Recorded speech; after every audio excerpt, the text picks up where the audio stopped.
Assalamualaikum warahmatullahi wabarakatuh. Kami dari kelompok 1 sebelumnya ingin meminta maaf kepada teman-teman, kepada Bu dosen, Bu Rizky, karena kesalahan kami dalam menyampaikan materi dalam 2 pekan yang lalu, yang mana yang tidak seharusnya kami sampaikan, kita sampaikan atau kita meloncati materi kita. Nah, maka dari itu sebagai permohonan maaf, kami akan menyampaikan ulang atau mempresentasikan ulang materi yang seharusnya itu bagian kami presentasikan, yaitu tentang kebijakan fiskal. Apa itu kebijakan fiskal? Kebijakan fiskal dalam ekonomi Islam adalah kebijakan pemerintah dalam mengatur pemasukan dan pengeluaran negara berdasarkan prinsip-prinsip syariat Islam untuk mencapai kesejahteraan masyarakat, keadilan sosial, dan stabilitas ekonomi.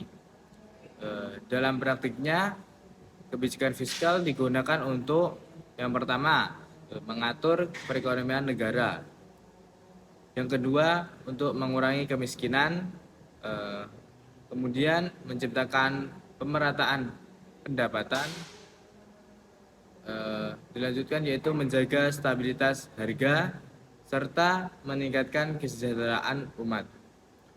Mungkin itu pengertian dasar tentang kebijakan fiskal. Mengenai jenis-jenis, instrumen, dan tujuan akan disampaikan oleh ketiga rekan saya. Ada dua jenis. Yang pertama, kebijakan fiskal ekspansif. Kebijakan fiskal ekspansif adalah kebijakan pemerintah dengan menambah pengeluaran negara atau mengurangi pajak untuk meningkatkan pertumbuhan ekonomi dan daya beli masyarakat. Kebijakan ini dilakukan saat kondisi ekonomi sedang melemah agar konsumsi masyarakat meningkat, lapangan pekerjaan bertambah, dan kegiatan ekonomi kembali berjalan dengan baik. Contohnya, seperti pembangunan fasilitas umum, pemberian bantuan sosial, dan penurunan pajak. Tujuan utama kebijakan ini adalah mengurangi pengangguran serta meningkatkan kesejahteraan masyarakat. Yang kedua adalah kebijakan fiskal konstruksional. Kebijakan fiskal konstruksional adalah kebijakan pemerintah dengan mengurangi pengeluaran negara atau menaikkan pajak untuk mengurangi jumlah uang yang beredar dan mengendalikan inflasi agar ekonomi tetap stabil. Kebijakan ini dilakukan saat harga barang terus meningkat supaya pengeluaran masyarakat dapat berkurang dan inflasi lebih terkendali. Contohnya, seperti kenaikan pajak dan pengurangan anggaran belanja negara. Tujuan kebijakan ini adalah menjaga kestabilan harga dan menyeimbangkan kondisi perekonomian negara. Yang selanjutnya ada instrumen kebijakan fiskal. Yang pertama adalah instrumen pendapatan negara. Instrumen ini digunakan pemerintah untuk memperoleh pemasukan negara guna membiayai pembangunan dan kegiatan pemerintah. Bentuk-bentuk pendapatan negara yaitu pajak, penerimaan negara bukan pajak atau PNBP seperti hasil pengelolaan SDA, biaya administrasi dan keuntungan BUMN, dan yang terakhir yaitu hibah. Yang kedua, instrumen pengeluaran negara. Instrumen ini berupa pengeluaran pemerintah untuk menjalankan fungsi negara dan meningkatkan kesejahteraan masyarakat. Bentuk pengeluaran negara yaitu belanja pegawai, belanja barang dan jasa, belanja modal, yang terakhir subsidi atau bantuan sosial. Yang ketiga, instrumen distribusi kekayaan.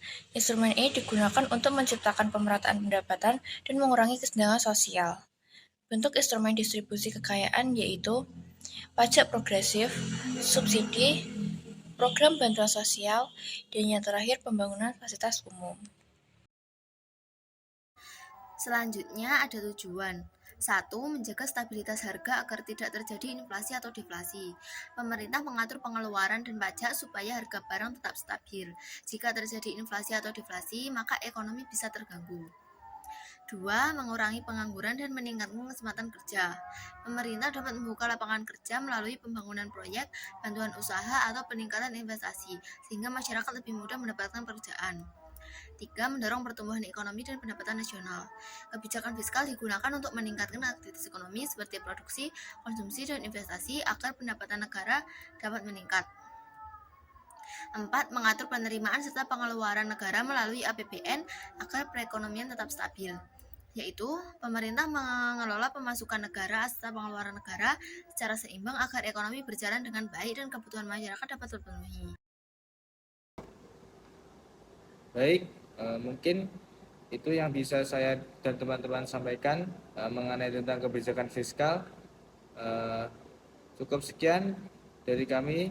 Bila ada kurang lebihnya, kami mohon maaf yang sebesar-besarnya. Billahi taufik wal hidayah. Assalamualaikum warahmatullahi wabarakatuh.